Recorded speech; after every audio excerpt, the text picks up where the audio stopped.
And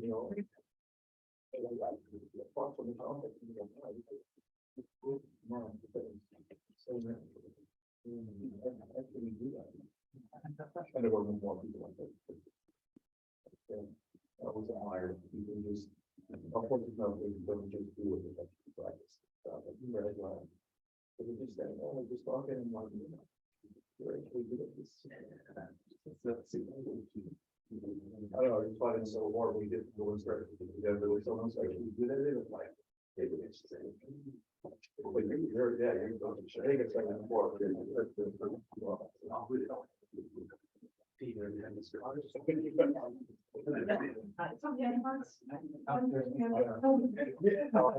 don't like it.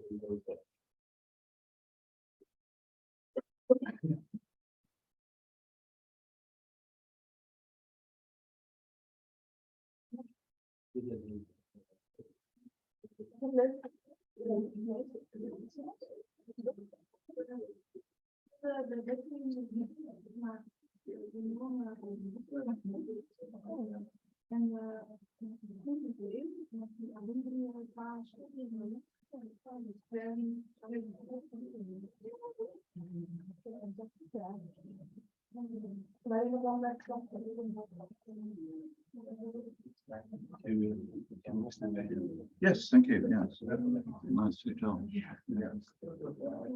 I'm sure we control that on my own.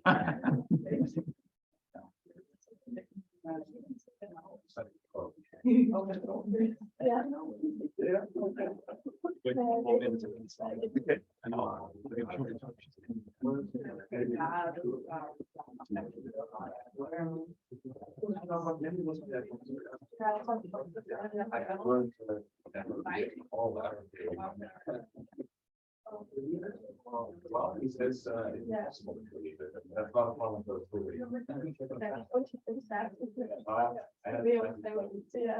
but I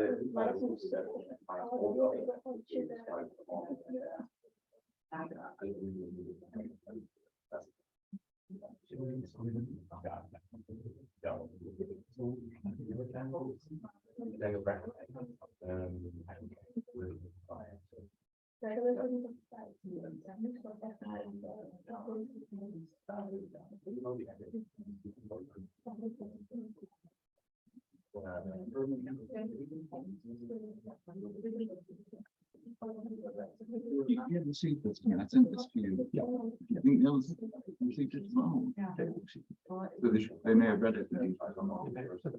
might be. Yeah. Awesome. Yeah. Welcome everybody on the second day of the OZSW conference. I hope you all had a good night's rest after a full day yesterday. It's my pleasure today to introduce to you Professor Richard Gaskin from the University of Liverpool. Professor Gaskin studied classics and philosophy in Oxford. One of his supervisors was Michael Dummett. And from the classical world, I'm much less familiar with that, so I'm not going to call or mention names. So he publishes in the philosophy of language, in metaphysics, in logic, philosophy of literature. He also publishes in the classical world, so he wrote on Horace and Virgil. A couple of book titles, Language and the World, A Defense of Linguistic Idealism. I think that's your most recent book. Then there is Tragedy and Redress in Western Literature, a book from 2018. There is Language, Truth and Logic. That's a book that I... Literature. Right. I'm sorry, Language, Truth and Logic. I mean, that's air. Yeah. But this was a pun on air. Language, Truth and Literature from 2013. A real metaphysics book, the Unity of the Proposition. And an older book, Sea Battle and the Master Arguments, Metaphysics of the Future. Also, Professor Gaskin has a website in which he reads poetry. And I can recommend it to you. So, welcome in our midst. You want to talk about tragedy and tragic emotions, well, I'll listen to you. Okay, thank you very much.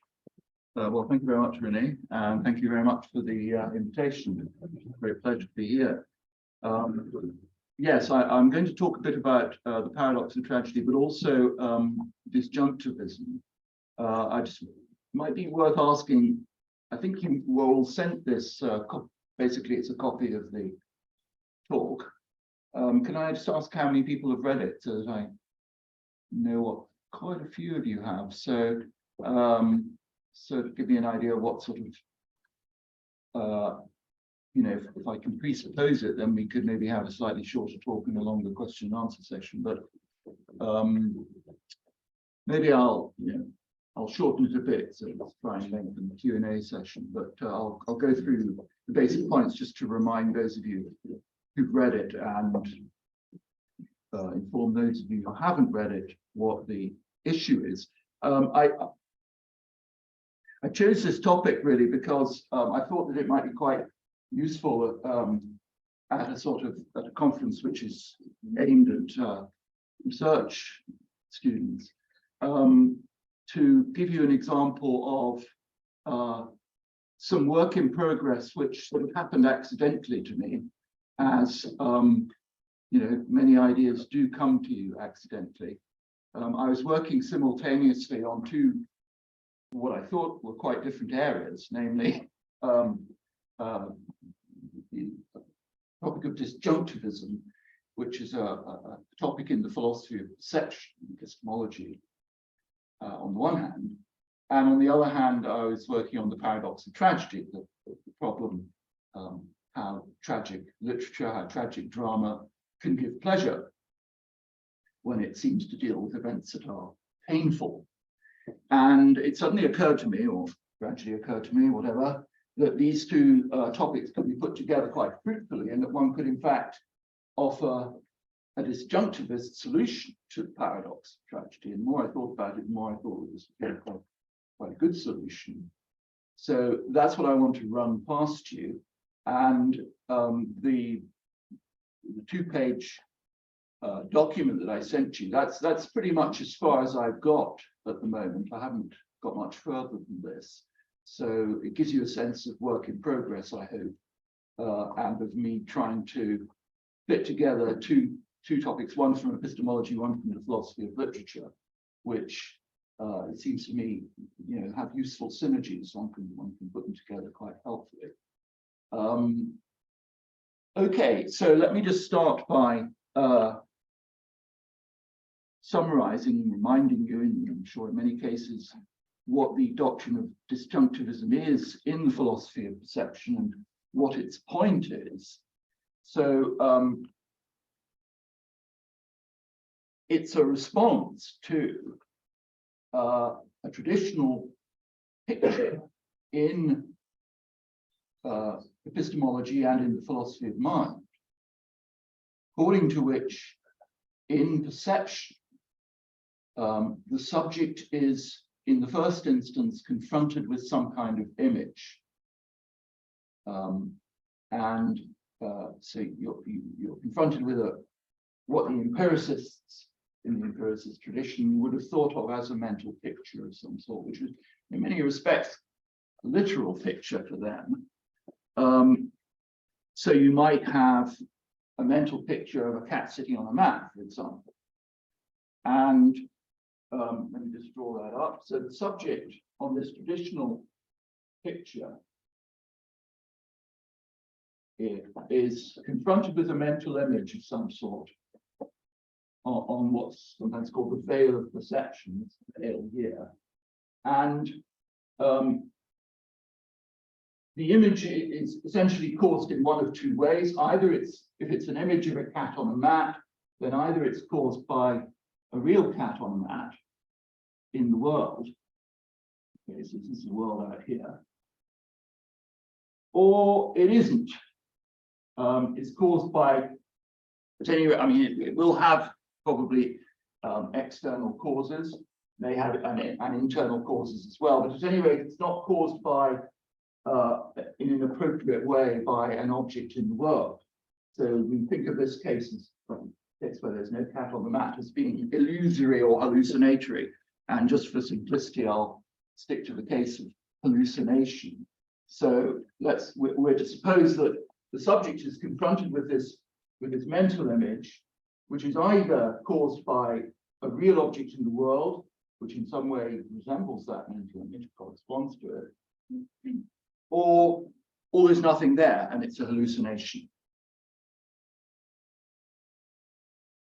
And whichever it is, whether it's a genuine perception of a cat on a mat or just a hallucination of one, the crucial idea and the crucial point that the disjunctivists, particularly McDowell, but other people as well, have been rebelling against is the thought that the mind extends no further than this mental image.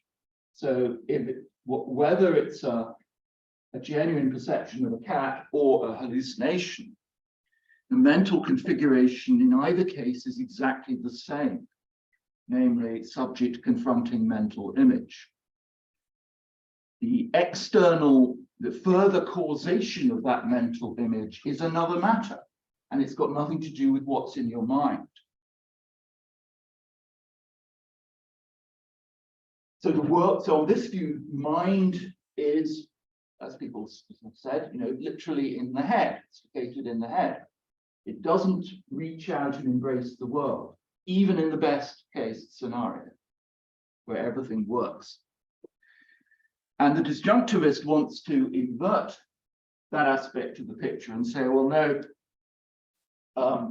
we should think of perceptual episode as being either, this is where the disjunction comes in, either a case where the subject perceives the world directly, so there's a cat on a mat in the world, say, and subject perceives that cat, or it's a hallucination, there's nothing there, there's only a mental image, as it were.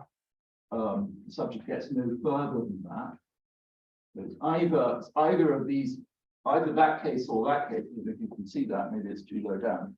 But at any rate, you get the idea that it's either a case of a successful perception, and in that case, the mind reaches out and embraces the world.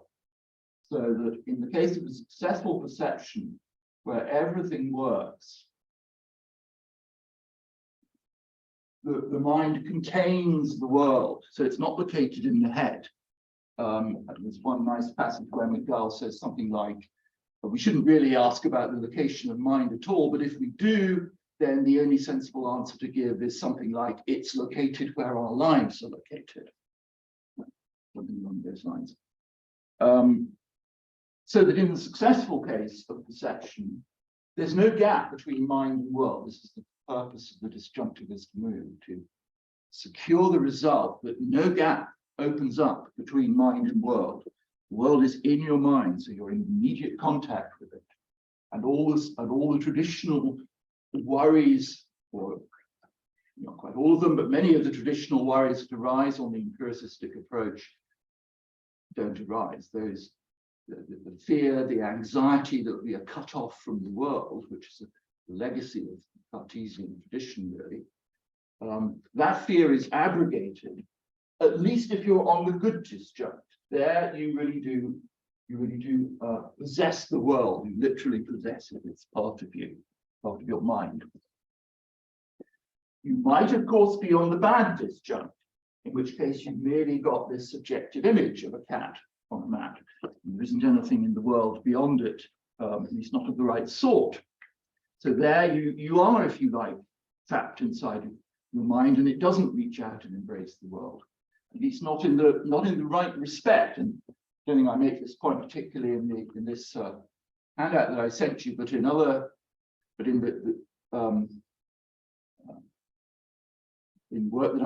sort of work that I'm doing on disjunctivism in general, I make a big deal of the point that a hallucination, say, of a cat on a mat, is only a failure in a certain very particular, precise respect. It's actually a success in many respects. So, for example, if I hallucinate a cat sitting on that table, I do actually see the rest of the room, and maybe a lot of you. My perception is largely successful. There's just one point at which it's a failure, and that has to be the case if I'm to enjoy mental content at all.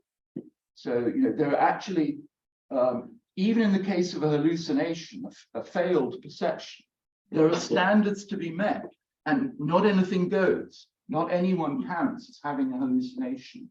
You've got to, basically your perceptual equipment has got to be in good working order most of the time, and even on this occasion, in most respects. So, I mean, if you take a case, since we're talking about philosophy of literature as well as epistemology, take the case of Henry James's story of the Turn of the Screw, where the governess, most people, controversial how to interpret the story, but one interpretation of the story is that she hallucinates this figure of Peter Quint, and she sees him first of all standing up on the battlements of the castle, where she is a governess. And so my point there is, well, virtually all of her perception is in good order. She sees the castle, she sees the battlement, she sees the lawn in front. That's all there, and she sees it. There's a hallucination in one particular location in her experience, but not everywhere. And there couldn't be a hallucination everywhere. You couldn't have somebody who just hallucinated. We wouldn't allow that person to have mental content at all. So in order to earn mental content, your perceptions have to be by and large successful, and you're allowed to have little failures here and there, but in the context that, broadly speaking, of success. That's a kind of Davidsonian thought, if you like. We must get it right most of the time. Anyway, so that's just an aside, really. Coming back to the subject. So the subject may be in a hallucinatory state, be on the bad disjunct, as we say, in which case there's only a mental image. There's nothing appropriate in the right place in the world beyond that image. And in that case, it does make sense to talk in terms of an external world. People have always used this phrase in the empiricist tradition. Are we in contact with the external world? And the disjunctivist point is, or one way of putting the disjunctivist point is to say, well, that language makes sense in the bad case, because there really is an external world, a world external to the subject's mind, and the subject is not in touch with it, not in the right way. But in the good case, where everything works, the world is not external to mind. That's the precise point. It's internal to mind. So you shouldn't think in terms of an external world there. Now, of course, so that's the disjunctivist's move against the traditional empiricist picture. And as I say, I think it's largely supposed to be, or it's best regarded, if you like, as, I would say it's best regarded as a move in the philosophy of mind, rather than specifically a move in epistemology, because it doesn't get rid of the traditional skeptical worries and the epistemological problems. They get transferred, as it were. They now become the problem of how you know which disjunct you're on. How can you be sure you're on the good disjunct as opposed to the bad disjunct? Those problems arise again. But the disjunctivist really only gives us an assurance of content and engagement with the world in the right way if one is on the good disjunct. But that's a big if. And there may be situations in which I mean, Udall certainly wouldn't want to say that I never know whether I'm on the good disjunct. Of course, I can know when I'm on the good disjunct, but it's also something I could be wrong about. That's where fallibility comes in. And that is where a skeptic can get going and direct an attack on my knowledge of the world. So the epistemological problems don't really go away when you move from the old empiricist picture to the disjunctivist picture, but they take on a different form. But what does change is the way you think about the engagement, the relationship between mind and world. Now, so that's the position of disjunctivism in the philosophy of perception. How does that relate to the paradox of tragedy? Well, paradox of tragedy, as I said at the beginning, is the worry that we get pleasure out of tragedy. We enjoy going to the tragic theatre, we enjoy reading tragic literature, etc. And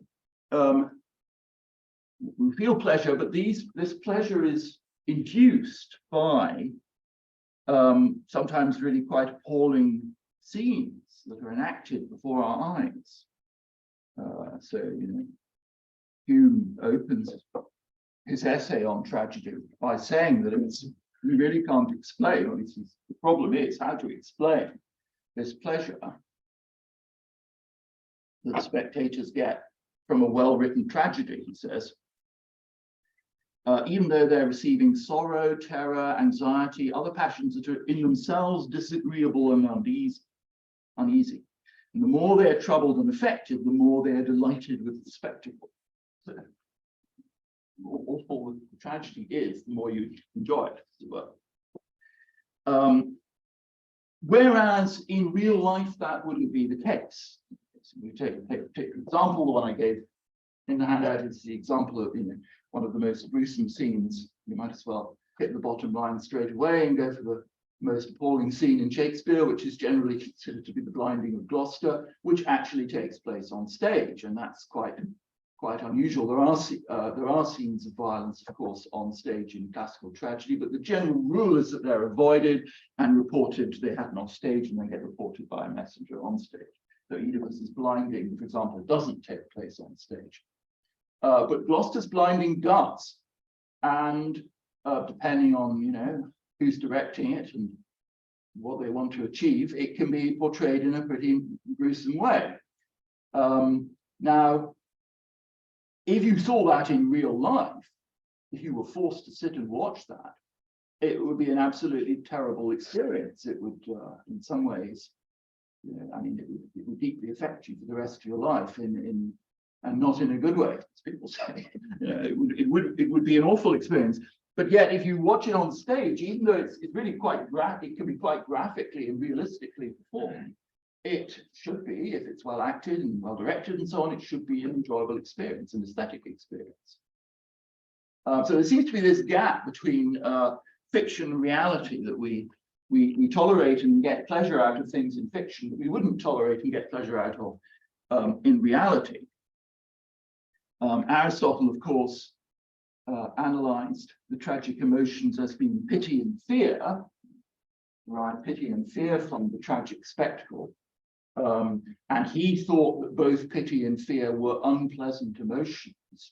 Now, there's been a big question mark in the tradition over pity. A lot of critics have taken what you might call the cynical, realistic, if you want to call it like that, line that feeling pity is actually a rather pleasurable sensation, condescending, and you feel that you're at least in a safe position. So we won't focus on pity, that being a rather controversial case, but I think we can probably all agree that in real life, feeling fear is not normally a pleasant sensation. And yet, feeling fear for the tragic hero or heroine is plausibly part of the aesthetic pleasure of watching the tragedy. So how does that difference come about? And well, the way you can actually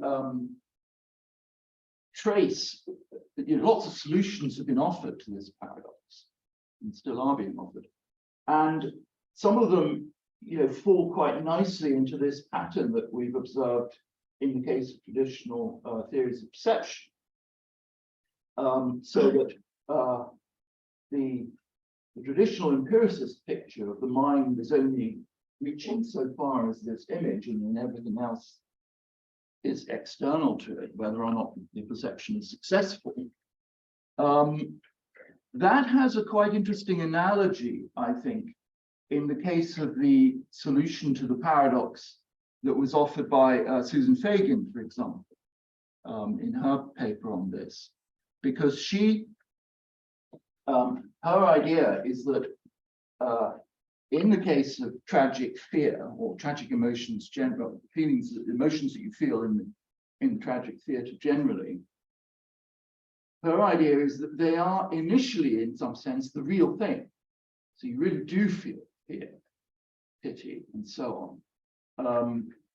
And that initial emotion, which is just the same as you would have in real life if you saw this and thought it was genuinely real, that is then, as it were, countermanded by a meta emotion at a meta level, a higher level, a sort of superego kicks in and says to you, no, this is just fiction. You don't need to get worked up about this as though it were real.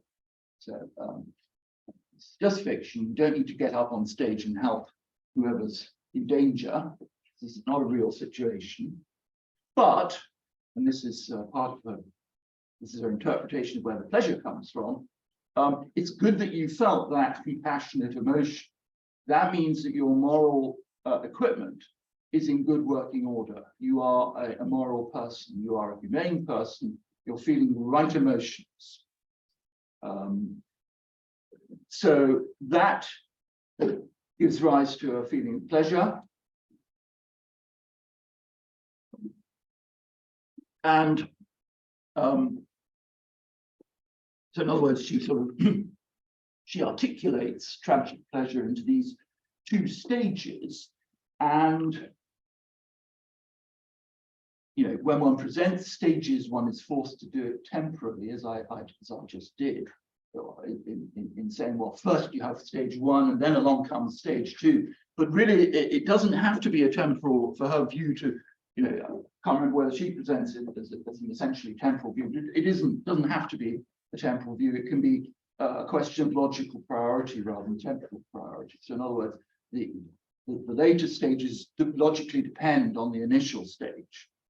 They don't necessarily come after the initial stage in time. It could all, as far as the theory goes, it could all happen simultaneously. But if it does, then it's structured in this way, that in this hierarchical way, that there's a basic level at which your feeling, your emotion, is exactly the same emotion as it would be in a real life scenario. And then there's a meta level at which you, as it were, look down at that basic level and say, well, in fact, it's a fictional scenario, so you don't need to get so worked up about it as you did, but it's good that you did feel those emotions because it means that you're a decent person and you can take pleasure in that. And so whether or not so it's an articulated position, as I said, and it's not necessary to the articulation that it be temporal, that you literally have one thing occurring before another in time. I mean, in some ways, it makes it more vivid to think of it in that way, but it's not actually, the position would still be essentially the same if you said there was no temporal succession, it all happened simultaneously. But there's this logical dependence of the later stage on the earlier stage. And so we're still working, and so this is rather analogous to the traditional empiricist view, because we're still working with what McDowell calls the highest common factor between the good case and the bad case. So, and that's, I think, a helpful phrase.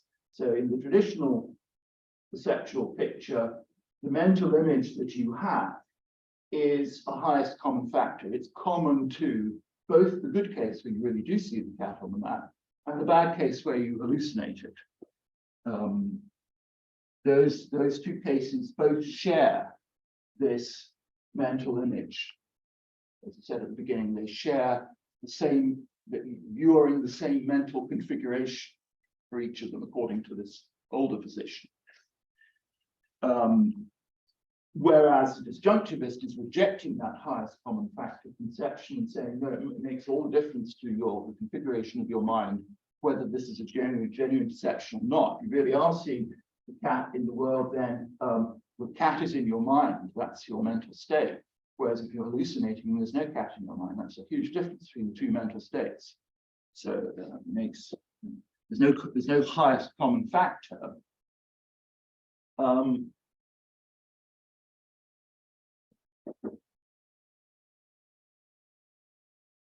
maybe I should mention, I do mention in the handout, this is a slight complication, but because it's something that one has to think about, leads to further complications. Although the disjunctivist position is not a higher, is rejecting the idea of a highest common factor,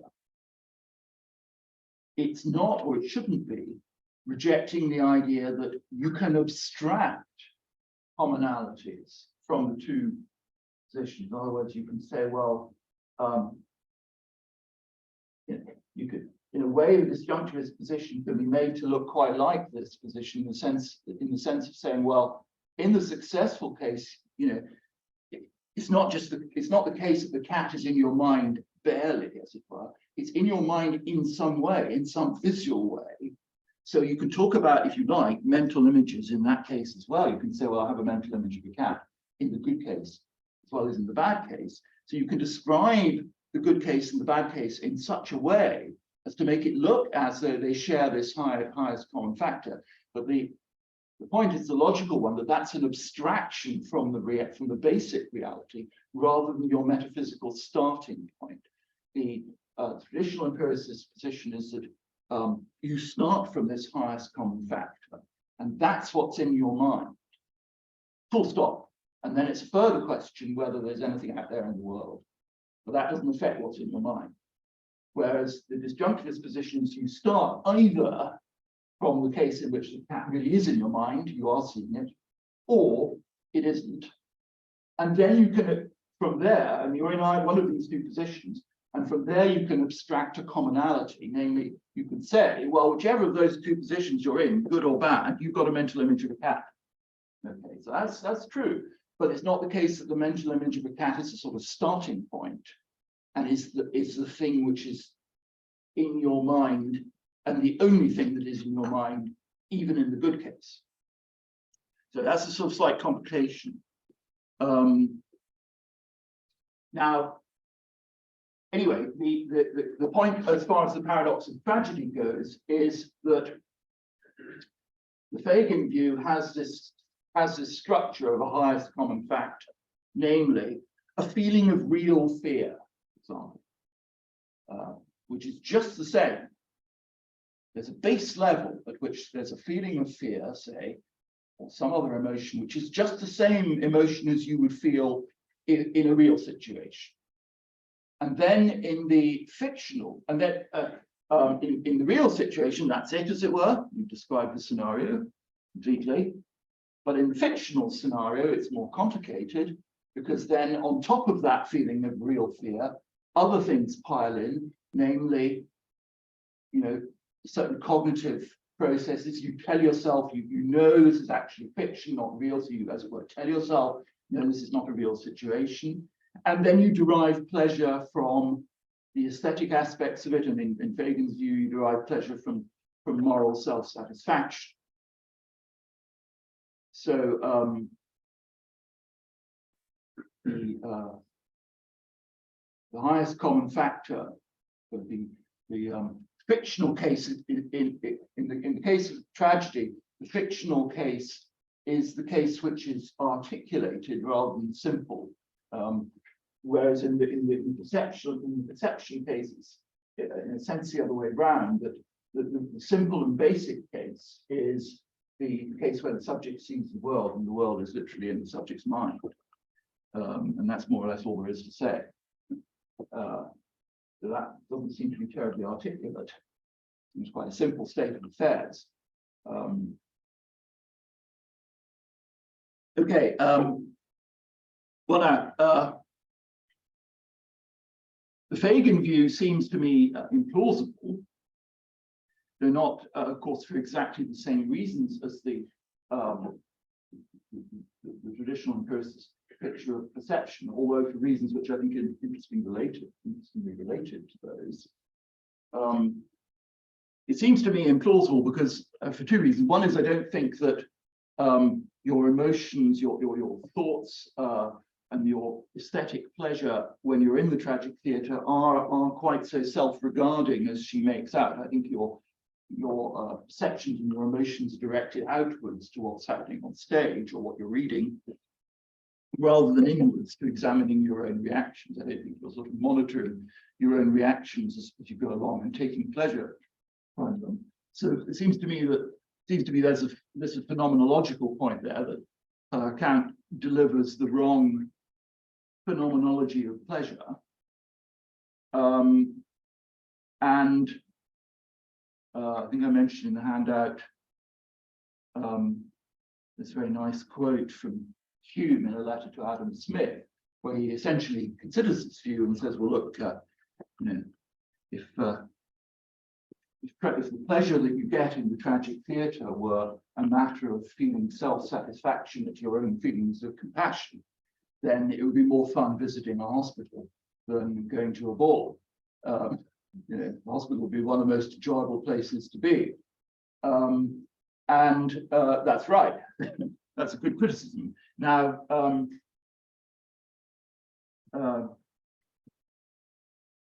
Fegan has a reply to this. I don't think she quotes Hume, but she thinks of that objection and she replies to it by saying, well, the reason why a hospital isn't actually that pleasurable as you might think on my theory, you might think that it predicted that it would be, but in fact it isn't, and I can explain that because, and this is where the language does get rather temporal, not just logical.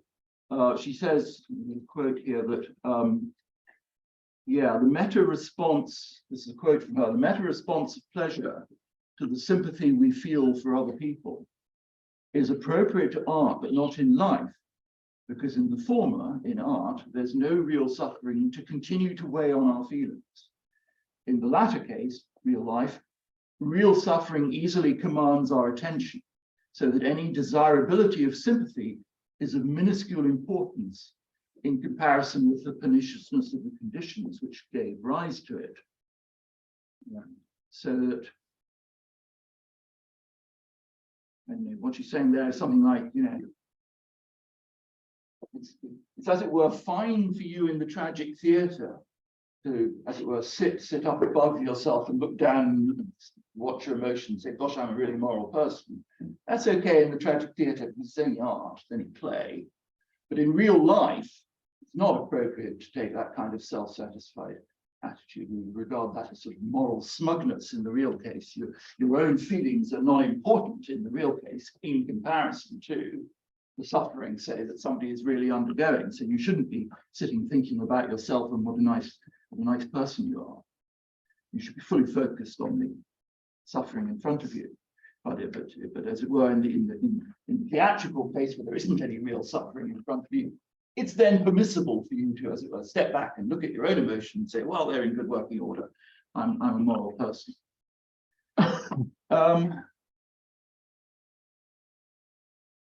So then, if you say that, then I think, and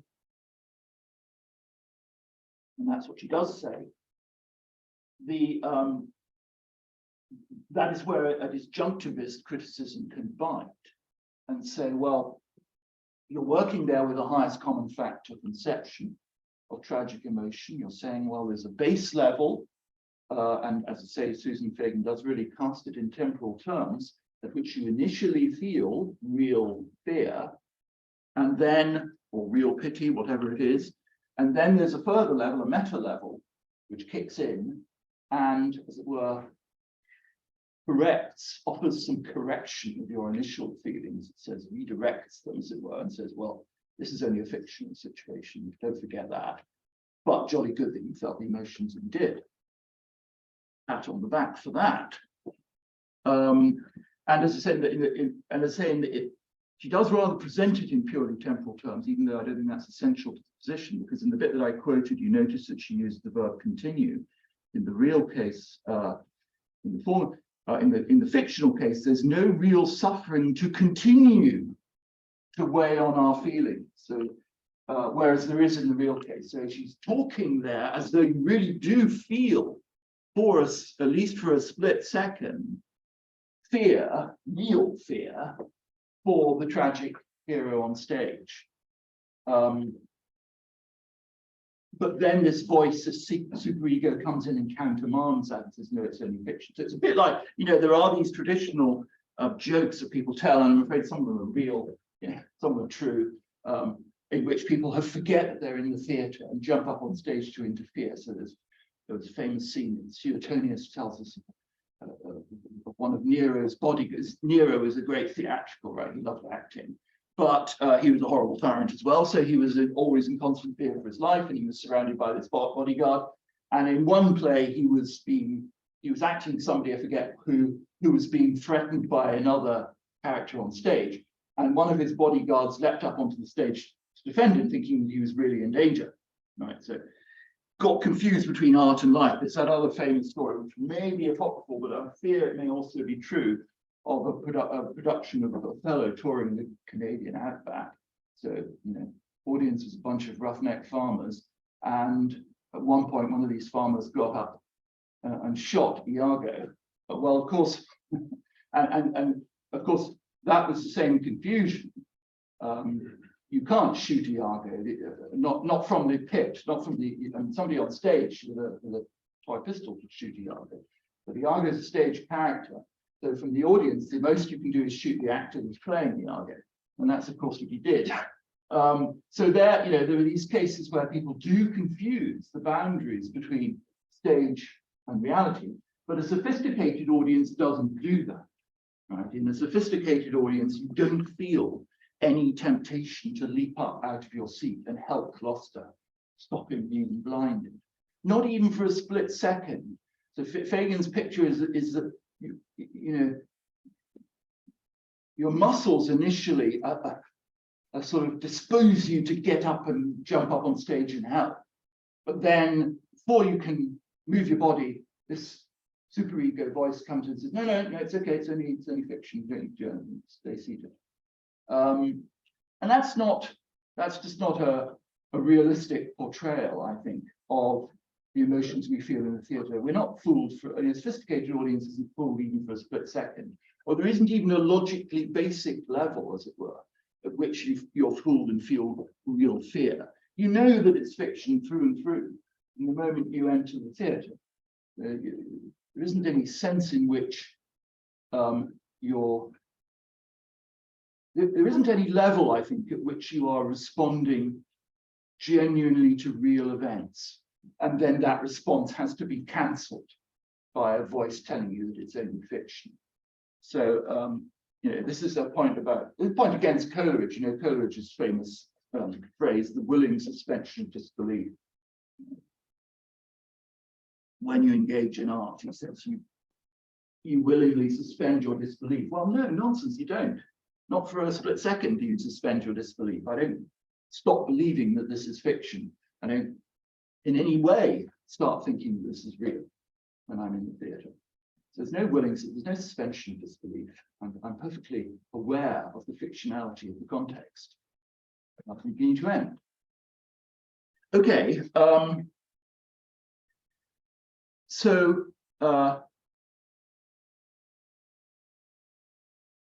that you can think of the disjunctivist, so I'm getting to the punchline now, point, the disjunctivist, as far as the paradox of tragedy goes, is responding to that Fagin picture, or the highest common factor picture, and saying, no, one should think of one's emotions in real life and in the tragic theatre as having a disjunctive structure. Either you are responding to a real situation, you're feeling real fear, or you are in the tragic theatre and then you are not feeling real fear, you're feeling something else. And the question mark is then going to hang over what it is, but that something else is exactly. But whatever it is, it's not fear. It's not fear for very simple reasons that a number of people have pointed out. I mean, and I've already hinted at, it doesn't have the functionality of fear, right? Fear makes you behave in certain ways, tenses your body, disposes you to act in certain ways, to run away or fight or whatever. Now, you don't have those dispositions in the theatre. Your muscles are not reacting in that way. You're just carrying on sitting in your seat wouldn't be exactly accurate to say you're not doing anything. You are, and sitting in your seat is action of a sort, but it's a quite different sort of action from action that real fear prompts in you. So whatever you're feeling, it's not fear, but in a sense, this is a problem that, I mean, if you say to I think the disjunctivist in a way can turn this point in his or her favor. If you say, well, to the disjunctivist, well, the solution to this problem is so simple. It's either a case of feeling real fear outside the theatre, or if you're in the theatre and you know it's fiction from the word go, you're not feeling real fear, you're feeling some other sort of emotion, an emotion which is shot through, actually said this before, it's shot through with aesthetic pleasure, right, in a way that real fear is not. That's another. There are 2 points really. One is that the fear you feel in theatre doesn't have the functionality of real fear. It doesn't dispose you to act in the way that real fear disposes you to act. That's one point. And the other point is that the fear you feel, fear in inverted commas that you feel in the theatre is shot through with pleasure. It's pleasurable through and through. And that's not true of real fear, on the contrary. So there are these 2 basic differences between the 2 things. But then you can say to the disjunctivist, well, if your solution is right, how come it hasn't been thought of before? I mean, why have people agonized over this as though it were a problem? And the answer to that is, I think, and you might say this is a residual problem for the disjunctivist, namely, if you're saying disjunctivist that it's not real fear that you feel in the tragic theatre, then why on earth do we call it by that name? Because we do. I mean, Aristotle is not talking nonsense when he says the tragic emotions are pity and fear. That's a perfectly natural way to talk.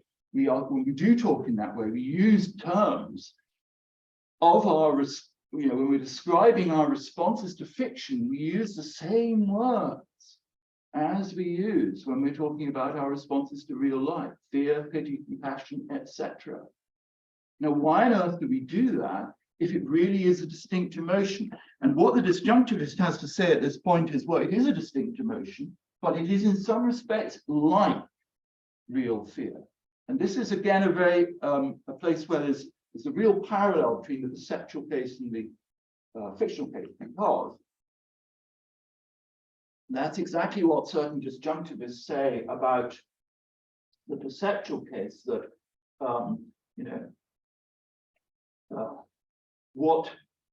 the disjunctivist is saying, look, as far as the contents of your mind is concerned, there's a huge difference between actually seeing a cat, and the cat is really in your mind, and hallucinating the cat.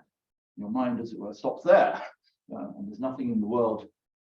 It's not cat-shaped that's in your mind, and then you say to the disjunctivist, well, how come these mental states are so different? How come anyone's ever fooled by a hallucination? Why does anyone ever make mistakes about this? And the answer has to be, well, the hallucination is in certain respects like a real perception. It resembles a real perception. So we're inclined to talk about it in the same way as we talk about, it's as though you see a cat on a map. We talk in that way, and we have to talk in that way. The hallucination is conceptually dependent on the real case. It can only be described in those terms. It's as if or as though you see a cat on a map. And similarly, you can make the same move in the fictional case. It's as though I felt fear. I mean, it's not really as though you felt fear, because if it had really been as though you felt fear, you'd have jumped up and fled the theatre. So it's not completely like real fear, but there are certain resemblances between the emotion you feel in the theatre and real fear. There's certain feelings of gut wrenching, and your body being sort of wrenched here and there, and your heart leaping up into your throat, and all of this sort of language that we use to describe fear. Some of that seems to apply to tragic fear as well. So we do describe it in similar terms, but we simply have a situation, this is in a way where the puzzle gets transferred to. As in the perceptual case, we simply have to accept, I think, that there are cases where we're disposed to describe our mental states in certain ways, in ways that would apply in other contexts, but don't apply here. But there's no other way to describe it. So that's why we use that language. It's not real fear, but it's in some respects like real fear, so we describe it in that way. It's not, there isn't really a cat on the mat, but it's as though you see a cat on the mat, so you have to describe your mental state in that way. And there's nothing, that's the best you can do. There's nothing more to it than that. So you're describing basically, in the perceptual case, you're describing failure in terms of success, what it's an attempt to be. And so in the fictional case, it's not a case of failure and success, but you're describing the fictional case in terms of the real case. It's not that the fictional case is attempting to be the real case, but it is attempting to imitate in some respects the real case. So that it's not therefore a puzzle, I think, or a surprise, that it should elicit emotions that we're inclined to describe in the same way as we describe real emotions.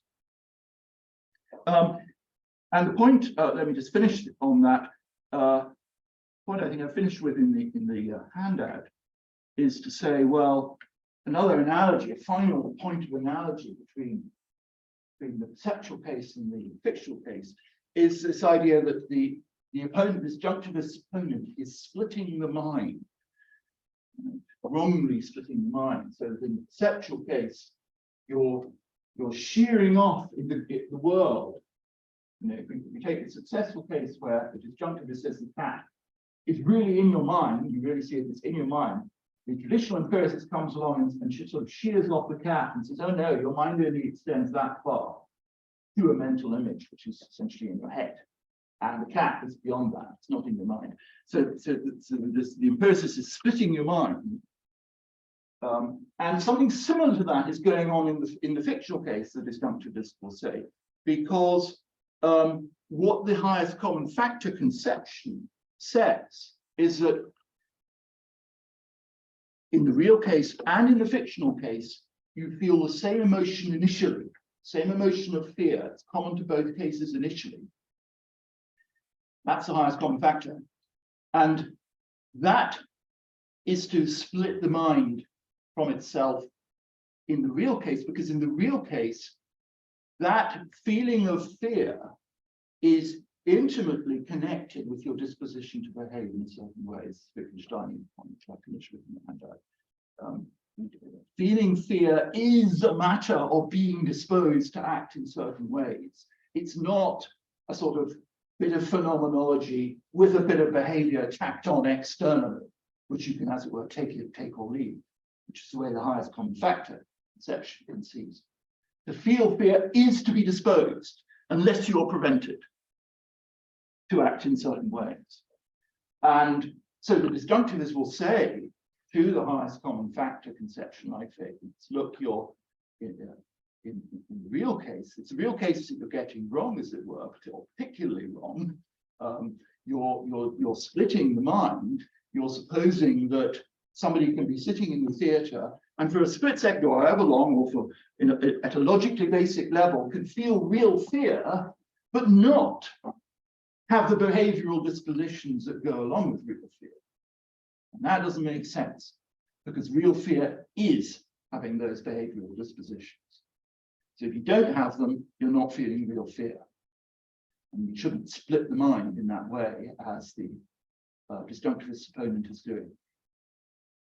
Okay, that's a good point to stop.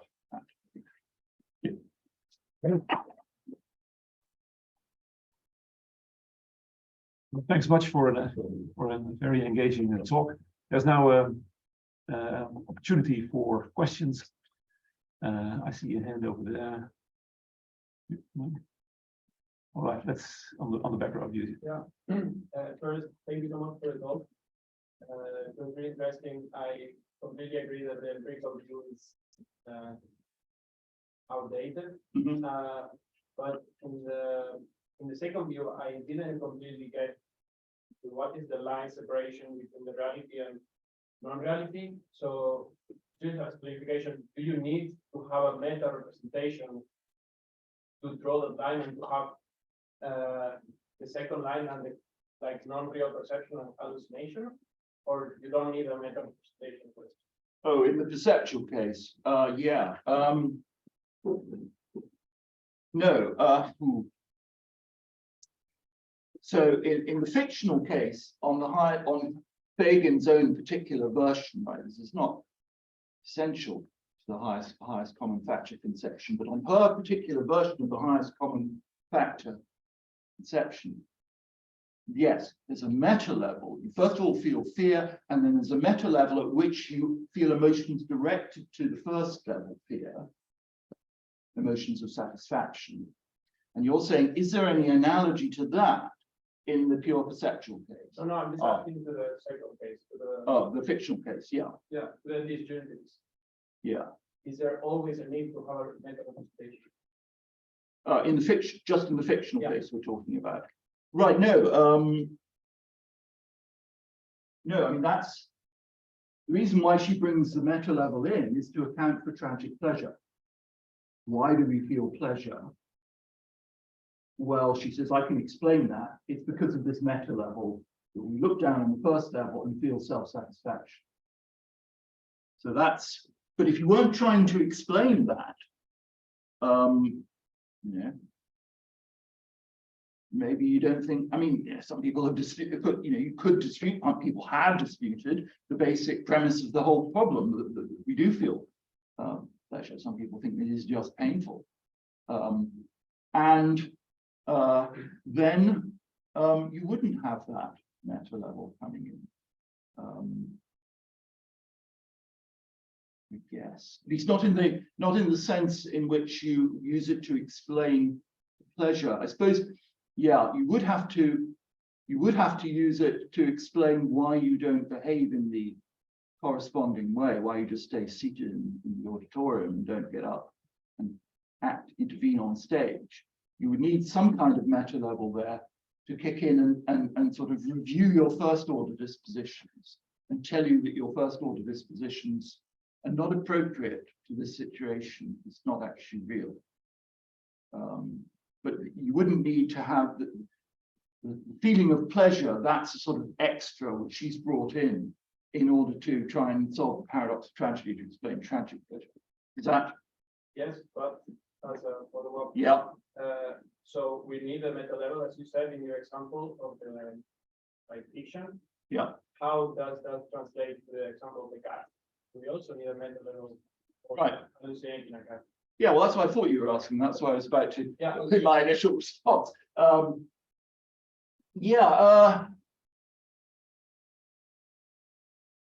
a difficult one. I think it depends how self-conscious a hallucination has to be in order to count as hallucination. And I would say it doesn't have to be. There doesn't have to be a meta level at which you, as it were, examine your own perception or your own perceptual faculties. I mean, you could simply hallucinate something unself-consciously and act on that hallucination. So in that case, there wouldn't be that kind of meta level. But I mean, you know, so often enough there is, in real cases of illusion and hallucination, at least as far as I've experienced them, which is not often, you know that something's wrong, that you're in that, you know, the sort of philosopher's pure case that we're always talking about, where somebody's completely fooled by hallucination, really thinks there's a pink elephant in the corner of the room. I mean, that never happens. If you do hallucinate something, you generally know that something's wrong, and that you're seeing things, and you know, the perceptual equipment is not in good working order. So often enough, there is a certain level of self-consciousness, I would say, in a hallucination, but it doesn't have to be. All right. Yeah. Perhaps further questions? Yes. Yeah. Yeah, no, thank you so much for the talk. It's really nice. I actually have a lot of questions, but I guess I don't have time for all of them. So I guess my first question is really, what's the motivation of bringing epistemology into the subject itself, and also this whole debate of all these notions of truth, falsity, and so on? Yeah. Of course, the paradox of tragedy has been widely discussed before, and so on, and there are many historically proposed solutions. So I was just wondering if you could situate a bit why this is a valuable way of thinking at it compared to other more traditional ways. I'll have to ask you to explain what you mean by other more traditional ways, because I'm not entirely understanding the question there. Okay. What's the contrast here? Yeah, for example, I've seen the paradox of tragedy very often explained with the notion of, say, sublimity in the studies experience, Yes. and all kinds of explanations which don't really make any recourse to notions such as truth or falsity and so on. So I was wondering why this is a more valuable way of looking at it, and what's the import of it? Well, I mean, you have a similar problem with sublimity. The problem is, I'll say this and you tell me if this helps. The problem with paradox of tragedy is a more general problem, and sublimity is another case in point, because in the face of sublime, I mean, art or natural phenomena, you can feel a certain emotion that you might well describe as fear, and people often do, terror. People talk about the terror you feel when you are exposed to something sublime, like a huge waterfall, something like that.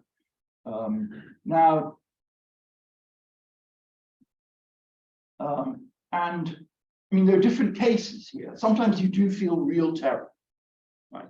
So there's a very famous Wordsworth incident where he rows out in a boat into the middle of the lake in the middle of the night, and it's as though the mountains, he feels the mountains are coming to get him. And he rows back furiously to the shore because he really thinks that they're after him. That's, if you like, a case of real terror. But of course, in many cases of sublimity, you feel an emotion which you're inclined to describe as terror, but it isn't really, because again, the functionality isn't there. You stand in front of this vast waterfall and you don't run away from it. So you're not actually scared of it. You know that it's not dangerous, but it's, again, as though you feel fear or terror. So there's a similar structure going on in the case of sublimity, and sublimity throws up the same general problem. So I don't see, so here's my response to you, which is, I don't see how adverting to sublimity as a phenomenon gets you round the problem. It seems to me to be another way of posing. No, I agree. I was Okay. meaning more, yeah. I was thinking more of, say, Schopenhauer, Kant, and their notions and the way they responded in that way to the paradox of tragedy. But I guess it's also a very vague question, or a very big question, let's say, which maybe we don't have to discuss now. Yeah, I mean, if you're thinking about something along the lines of a non-conceptual element, which, I mean, the Kantian illusion suggests to me that you're thinking, well, you know, in sublimity, and maybe in tragedy as well, we're being, as it were, confronted with things in themselves in a Kantian sense. We're being confronted with raw reality. I don't, is that what you mean? I mean, I don't go along with that idea that. I was thinking more like Kant says, like this feeling of grandiosity of the world, and we remind ourselves we are part of this very same world which invokes fear and terror. Yeah. And that realization itself is not bringing some sort of pleasure. Yes. At least as an observer. Yeah, well, I mean, I think that's true, but it doesn't dispose of the paradox, which is set by the fact that we talk as though we do feel fear. And the question is, why do we do that if it's not real fear? And Kant still has that problem. Okay. I have no more questions for me. Yes. Thank you for the expressing the question at the start of Saturday morning. I have a bit of a question about your answer to this paradox. So I'm wondering whether you're saying that, let's say, like the experience with watching a tragedy is pleasurable because of like this like shooting through of aesthetic pleasure in it, and that this is not a problem because like the fear that would pose the problem in the paradox is not real fear. Yeah. Or whether you would also say that the feeling of these sort of fear adjacent emotions in itself causes more pleasure. Is the pleasure solely based in the aesthetic side of the tragedy? I just wasn't sure how to understand this. What if I say yes? I mean, what as opposed to what? Aesthetic as opposed to what?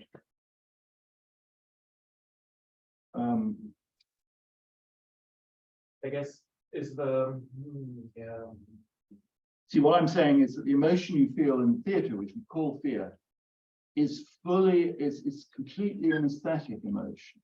So yes, the pleasure is an aesthetic one. I haven't said anything at all about how it arises. I mean, Hume has his account in terms of rhetoric, as he calls it. You get pleasure out of rhetoric of the tragedy, which is, you know, possibly a little simplistic, but at any rate, you know, one would have to say, well, where does this aesthetic pleasure come from? That's a further question. Yeah. All right. Eva. Yes, it's a short question, I think, and thank you for the talk. I think it's in the 6th paragraph where you reply to Fagan's account in the sense that the initial response of fear in a theater would elicit like this idea like, oh, this is real fear, I need to act because, you know, you got to save somebody. And then you say, phenomenologically speaking, the account should be impossible because if it were right, I would feel that impulse. But I don't understand why you would feel that impulse to leap on stage if on the same exact moment that you feel maybe like real fear, but at the same time you also get some bodily suppressing reaction of that, you know, action eliciting emotion, like that would explain why you don't feel that impulse, because you get that, you know, like suppressing of the action. Right, So but you feel an inner tension, wouldn't you? You'd say, gosh, half of me really wants to get up on stage and put the knife into that bastard, you know. And then, but then half of me thinks, no, it's fiction. No, but it's not like that. You know, you don't have this sort of mental conflict between. Yeah, because I think maybe the mental conflict only comes after, you know, having real fear and not the suppressing bodily response. I feel that that may go even sooner before you are conscious. Suppressing comes first. Maybe, yeah. Again, I don't think, you know, it seems to me that your emotion is not structured in that way. You'd still feel some sort of tension there, even if the suppression came first. You'd still say afterwards, yes, jolly good thing, my superego kicked in straight away there, because a split second later, I'd have been up on that stage putting the knife into Iago. No, that's not how you, that's not, your emotion isn't, I don't think your response is articulated, structured in that way, as though it were a dilemma, which, you know, half of you wants to intervene, and that gets defeated, that gets cancelled by the other half of you. Whether that other half speaks first or second is beside the point, really. I don't think your emotions have that structure of tension between two antagonized forces. And are you aware, because I think I'm very siding with the more empirical Yeah. people. Is there research like backing up like the difference between like an aesthetic emotion or the quasi fear response? Because I think like what I know from like the more emotive science or well research, what I think is that your body cannot really make a difference between, you know, theater fear or. So I'm just maybe curious, like, what is the research backing up that more disjointed? I don't know, so, you know, I'm afraid I haven't ever engaged in empirical philosophy or experimental philosophy to be able to answer that question. I mean, but that would be interesting to see. I suppose, but what would it show? I mean, what could it show? Or couldn't you say all the shows you've been to? Yeah. They were an experiment of the sort that you were looking for. No one is going up to the stage to prevent Gloucester being blinded. No, of course, but I think I'm doubting that you need that response in order to actually experience fear. I think you wouldn't even be aware of that response, because before you are aware of, hey, I need to respond, there's actually like this like biological response that suppresses that action. Yes, I mean, you're thinking that, well, maybe one could do some experiments, you know, on your muscles, your muscular movements, to see whether they twitch in a certain way, in the same way as they would do in real life. Yeah, or like if you have or brain patterns, which are the same. That you can like functionally have like a neuroimaging thing, like, hey, does it elicit some response of action potential or not? That would be interesting to, But okay, no, thank you for it. No, I mean, that's an interesting, it would be interesting, you're right. That's an interesting point, but I wonder whether it would affect what one says about the conscious subject. The subject, you know, if I sit there and I'm a sophisticated audience goer and I sit there and say, look, I have absolutely no disposition whatsoever to get up on stage and help Roster. I know this is fiction and I'm enjoying the director's production. And then some neuroscientist comes along to me and says, look, I didn't tell you this, but I've actually put some electrodes in your brain. And you are exhibiting the brain patterns of somebody who's about to leap to the assistance of somebody else. I mean, what would that tell us? Yeah, maybe that would maybe tell you, like, maybe that their experience is more real than we may think.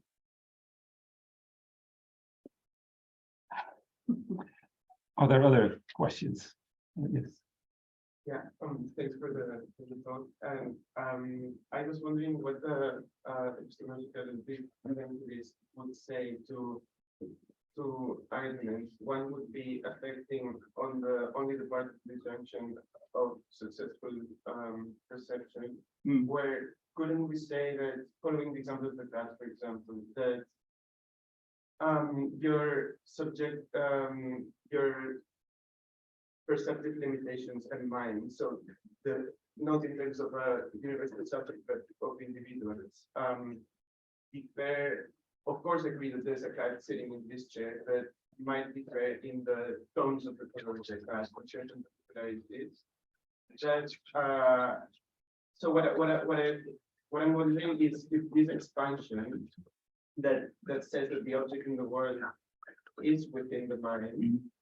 Isn't it the case that a part of the cat which constitutes its singularity remains outside because you and me cannot have the exact same perception? And the other case was affecting on which part of the disjunction would be cases such as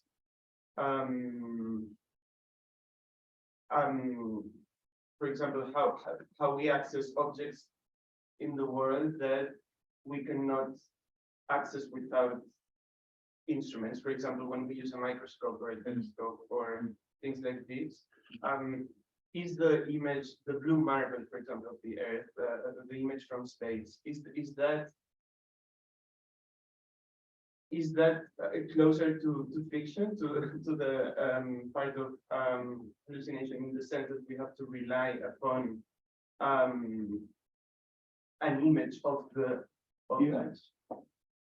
Okay, well, there's two separate questions. Yeah. On the first one, I'd say, well, you know, situations like that. So this is me looking at the cat, and then that's you looking at it.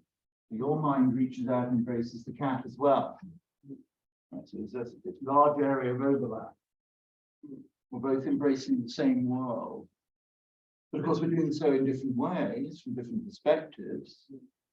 And do we fully embrace it, or there's even like a part of if you draw a circle in the cat that exceeds, so it largely remains within your circle and my circle, but there's a part of the cat circle that exceeds both of ours, so that we have the same sense of the cat, but there's like an otherness of the cat that remains outside.